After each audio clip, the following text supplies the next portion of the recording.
Assalamualaikum warahmatullahi wabarakatuh. Alhamdulillahirrahmanirrahim. Wassalatu wassalamu ala asrafil anbiya wal mursalin wa ala alihi wa ashabihi ajma'in. Amma ba'du. Yang saya hormati Bapak Sultan Syarif Mahmud Melvin Al-Qadri, seluruh keluarga besar Pontianak, besar Kesultanan Pontianak yang alhamdulillah pada pagi hari ini bersiap untuk sebuah acara besar haul, dan kami menyampaikan terima kasih. Izinkan kami untuk silaturahmi di pagi ini. Kami datang bersama dengan Bapak Syarif Abdullah Al-Qadri dan jajaran DPP Partai Nasdem. Ada di sini Bapak Fauzi, Bapak Charles, Bapak Rajif. Kami bersyukur sekali Bapak Sultan bisa dapat kesempatan untuk hadir di sini. Saya sendiri seperti saya sampaikan tadi pernah berjumpa dengan Allahyarham Sultan Pontianak ke-8, tapi perjumpaan kami waktu itu di Masjid Jami, belum sampai ke sini tahun 2016. Alhamdulillah 2023 bisa sampai ke istana ini tepat 250 tahun usia istana ini, karena dibangun 1773 dan sekarang tahun 2023, persis 250 tahun. Melihat tempat ini, kita akan menyaksikan bagaimana perjalanan waktu diubah jadi ruang. Ruang ini menggambarkan perjalanan waktu yang cukup panjang. Peristiwa-peristiwa penting yang terjadi di ruang ini, yang sebagian terekam dalam catatan, sebagian tidak terekam dalam catatan, tapi memiliki peran yang luar biasa. Dan kita semua menyadari bahwa Republik Indonesia sebagai sebuah gagasan telah terwujud di tahun 45, dan kemudian sebagai sebuah republik dia punya penanda, dan penanda itu dipakai di mana-mana, di semua kantor, di semua tempat penanda republik, lambang Garuda Pancasila yang dibuat oleh Sultan Abdul Hamid II. Dan kami bersyukur sekali pada pagi hari ini bisa bersilaturahmi langsung dengan seluruh keluarga. Izinkan kami menyampaikan salam tazim dan sekaligus juga rasa hormat kami atas perjuangan keluarga selama ini di dalam membina masyarakat di Pontianak, di Kalimantan Barat, dan juga di dalam menjaga tradisi yang ada di tempat ini. Semoga kedepannya Kesultanan ini akan terus bisa menjadi pilar utama di dalam menjaga tradisi di tempat ini.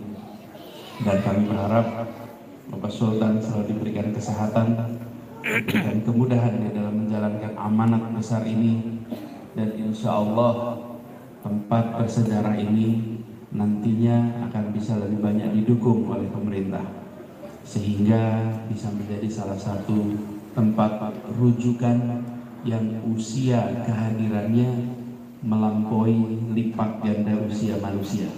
Karena kita berharap tempat ini terus menjadi tempat di mana generasi yang akan datang bisa hadir menikmati perjalanan waktu yang tercermin dari bangunan ini. Sekali lagi terima kasih kepada Bapak Sultan yang kami hormati dan seluruh keluarga besar. Semoga silaturahmi ini menjadi awalan baru dari ikatan pertemanan, persahabatan, dan insya Allah perjuangan bersama ke depan. Kurang lebih mohon dimaafkan. Assalamualaikum warahmatullahi wabarakatuh. Terima kasih kepada Bapak Anies Rashid Baswedan. Silakan Pak, sambil dicicipi, mungkin sambil ada hal-hal yang mungkin ingin dilakukan dengan yang lain, silakan sambil dicicipi. Mohon maaf kalau dalam penyambutan kami dan persaudaraan ini banyak kekurangan dan kehilapan, karena memang bertepatan juga dengan pagi ini ada hall. Sekali lagi kami mohon maaf kepada semua atas kekurangan kami dalam penyambutan ini. Terima kasih. Silakan yang dicicipi.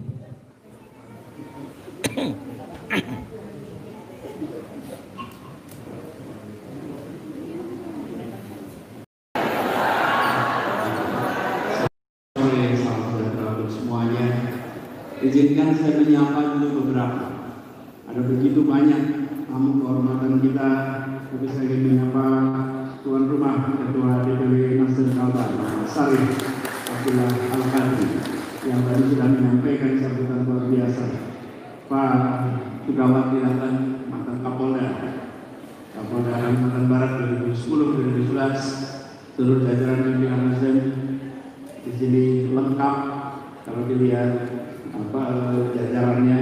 Kemudian Ketua DPW PKS, Ketua DPD Demokrat, Ketua DPW Partai Umat, Pak Bambang ini dulu Jakarta juga. Kemudian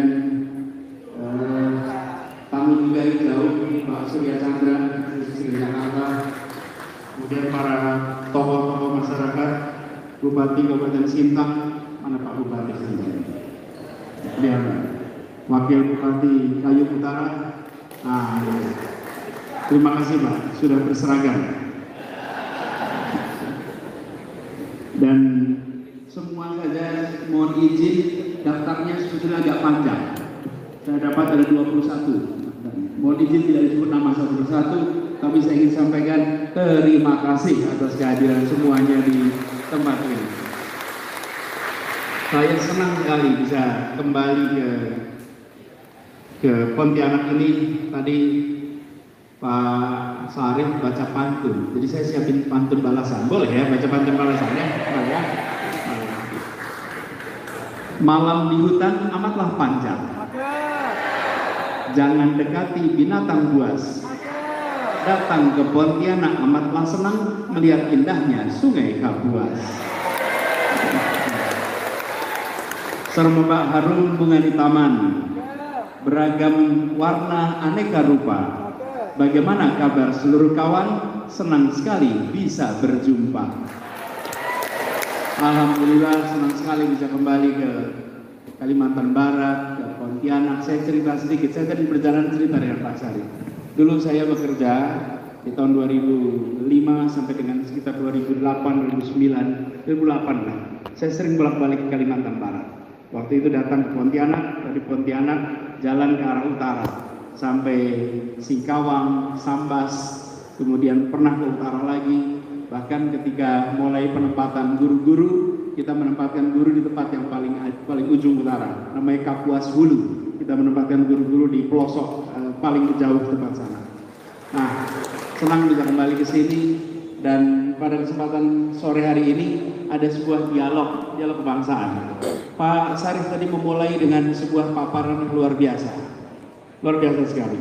Apalagi di hadapan kita semua, ini semua unsur yang membuat Kalimantan Barat berwarna-warni. Dimulai dengan tarian yang modern tapi punya akar tradisional yang luar biasa. Boleh tepuk tangan pada mereka yang menari tadi. Teman-teman semua, para simpul relawan dan seluruh pegiat pergerakan. Tadi apa yang disampaikan menarik sekali. Bahwa bangsa kita adalah bangsa yang amat beragam. Amat beragam. Keragaman yang kita miliki membuat bangsa kita merasakan keunikan. Tapi kita harus ingat, kita bukan paling beragam di muka bumi. Ada bangsa lain yang lebih beragam. Apa? Bapak Ibu lihat Afrika, bahkan Papua Nugini. Papua Nugini itu punya lebih banyak bahasa daripada kita. Afghanistan lebih banyak bahasa daripada kita. Lihat Afrika, banyak sekali bangsa, negara dengan bahasa lebih banyak daripada kita. Jadi ketika bicara tentang keragaman, ada banyak bangsa lain yang lebih beragam dari kita. Lihat India, banyak sekali bahasa di sana. Tetapi yang unik dari bangsa kita dibandingkan bangsa yang lain, kita bisa menyepakati hal-hal mendasar. ketika 28 Oktober 1928 disepakati. 3 kesepakatannya. Pertama, menyatakan bertumpah darah satu tanah air Indonesia. Yang kedua, berbangsa satu bangsa Indonesia. Yang ketiga, berbahasa persatuan bahasa Indonesia, bukan berbahasa satu, berbahasa persatuan, karena bahasa persatuan yang satu. Dan apa yang menarik, menyepakati bahasa yang tadi disampaikan Pak Sari, menyepakati bukan bahasa yang penggunanya paling banyak, tapi menyepakati bahasa yang paling apa efek dari itu. Hari ini kita kumpul di ruangan ini bisa dengan satu bahasa penerjemah. Dokumen keputusan negara tidak perlu penerjemah. Bapak Ibu lihat Uni Eropa, ada 28 bangsa di sana menjadi satu, namanya Uni Eropa. Apa bahasa persatuannya? Ada 23 bahasa resmi. Semua keputusan yang dibuat di sana harus diterjemahkan dalam 23 bahasa. Yang Perancis tidak mau pakai bahasa Inggris, yang Jerman tidak mau pakai bahasa Perancis, yang Belgia tidak mau pakai bahasa lain, semua tidak mau pakai bahasa masing-masing. Semua ngotot dengan bahasanya sendiri-sendiri. Apa yang terjadi? Mereka tidak mungkin memiliki kebersamaan seperti yang dimiliki oleh bangsa Indonesia. Jadi, yang kita harus sadari, kekuatan kita itu sesungguhnya pada persatuan. Persatuan itulah yang unik dari Indonesia. Keberagaman adalah ciptaan Tuhan, karunia Tuhan yang kita syukuri. Tapi persatuan adalah hasil usaha kita sebagai manusia. Kita memilih bersatu, bukan memilih bercerai, bukan memilih berpisah-pisah. Ini yang harus kita jaga. Dan menjadi Indonesia, kalau boleh saya analogikan, itu menjadi sebuah persenyawaan. Menjadi bangsa Indonesia itu persenyawaan, bukan sekedar bersatu. Apa persenyawaan itu? Ini kita yang dulu masih sekolah SMA barangkali ingat-ingat di pelajaran persenyawaan. Persenyawaan itu unsur yang berbeda berinteraksi membentuk unsur yang baru. Bukan campuran. Kalau campuran, dia tidak membentuk unsur baru. Kalau persenyawaan bercampur membentuk unsur yang baru. Unsur yang barunya itu berbeda dengan unsur pembentuknya. Tapi ada komponen pembentuknya.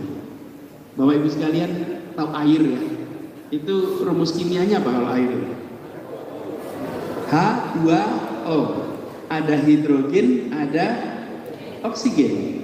Hidrogen dan oksigen bersenyawa membentuk namanya air.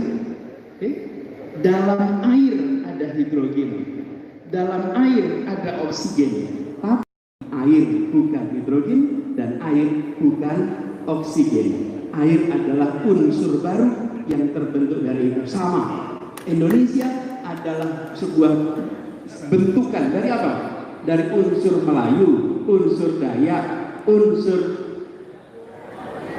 Madura, unsur Sunda, unsur Jawa, unsur Tionghoa, unsur Arab, unsur India, unsur Nusa Tenggara, semua unsur-unsur itu bersenyawa membentuk yang dinamakan Indonesia.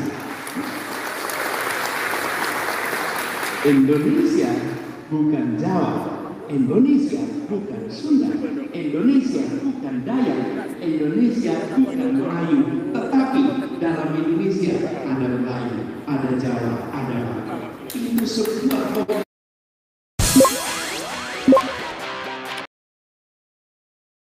bukan Jawa, Indonesia bukan Sunda, Indonesia bukan Dayak, Indonesia bukan Melayu, tetapi dalam Indonesia ada Melayu, ada Jawa, ada itu sebuah kombinasi yang dahsyat.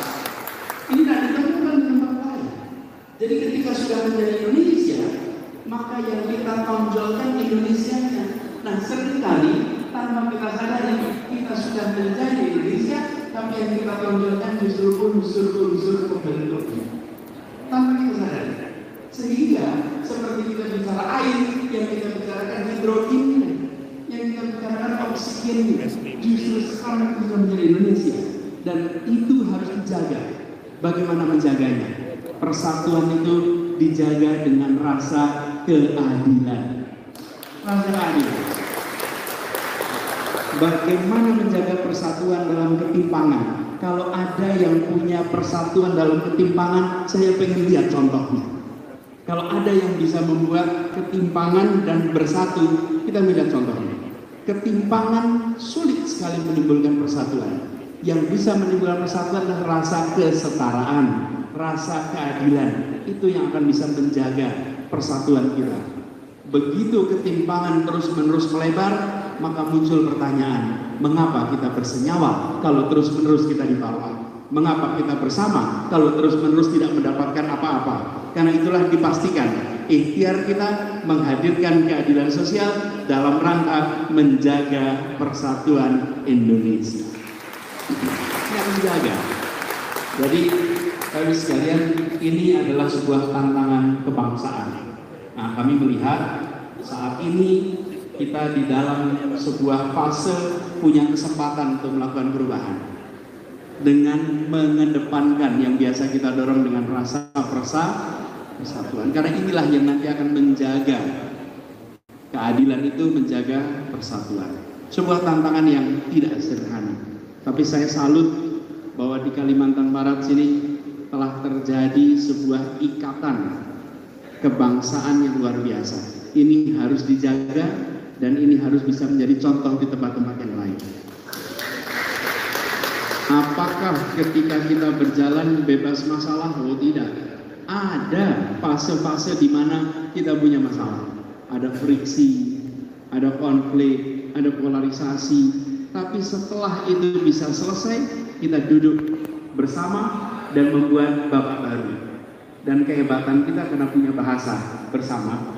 Bapak Ibu, apa yang unik dengan punya bahasa bersama, Bapak sekalian? Kalaupun ada konflik, kalaupun ada perbedaan, yang berbeda, yang berkonflik, duduk satu meja, membicarakan jalan keluar tanpa perlu penerjemah. Ya, di tempat lain, kalau ada konflik antar suku, antar etnis, antar bangsa, apa yang terjadi? Pakai penerjemah mungkin. Karena tidak bisa mereka berbicara satu sama lain. Kalau kita sama sekali, itulah yang membuat lem kebangsaan kita. Lemnya salah satunya adalah bahasa. Inilah kekuatan kita dan kita jaga sama-sama. Mudah-mudahan ke depan kita makin solid dan insya Allah dengan sama-sama mengikhtiarkan keadilan, maka persatuan akan makin kuat, kebersamaan akan makin kuat. Itu saja sebagai pengantar untuk dialog kita. Terima kasih perhatiannya. Assalamualaikum warahmatullahi wabarakatuh.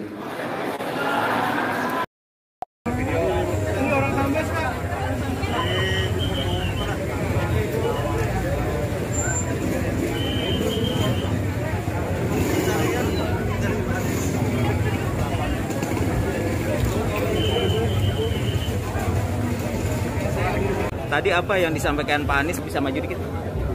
Ya. Pak Anies berdiskusi di warung Alibaba, tempatnya tempat mahasiswa berkumpul juga kan, berdiskusi dengan mahasiswa bertanya tentang mengenai bagaimana mahasiswa di sini tuh berkumpul dan berdiskusi untuk mengerjakan tugas di mana. Nah, di Pontianak di Reformasi ini adalah salah satu tempat untuk mahasiswa berkumpul. Jadi kebetulan juga Pak Anies di sini untuk meninjau sekaligus berdiskusi dengan mahasiswa di kampus. Terus yang disampaikan Pak Anies apa? Pak Anies lebih menyampaikan, tadi kita berbagi tips juga dengan Pak Anies, bagaimana sih Pak caranya cepat menyelesaikan kuliah kita, cepat menyelesaikan skripsi. Terus Pak Anies juga ngasih beberapa tips juga kan, kalau misalnya kuliahnya di bidang apa, fokus cepat selesaiin, terus dikasih target juga Pak Anies juga kayak gitu. Oh begitu. Terus Pak, pendapat kakak, Pak Anies nih malam ini kok dekat gitu dengan kaum milenial, perasaannya bagaimana pendapatnya? Senang banget sih ada sosok pemimpin gitu kan yang bisa dekat sama masyarakat juga gitu. Terus khususnya mahasiswa jarang banget yang kayak ada sosok pemimpin yang emang bisa langsung duduk langsung, secara langsung bersentuhan, duduk bareng, nongkrong bareng lah istilahnya gitu kan, sama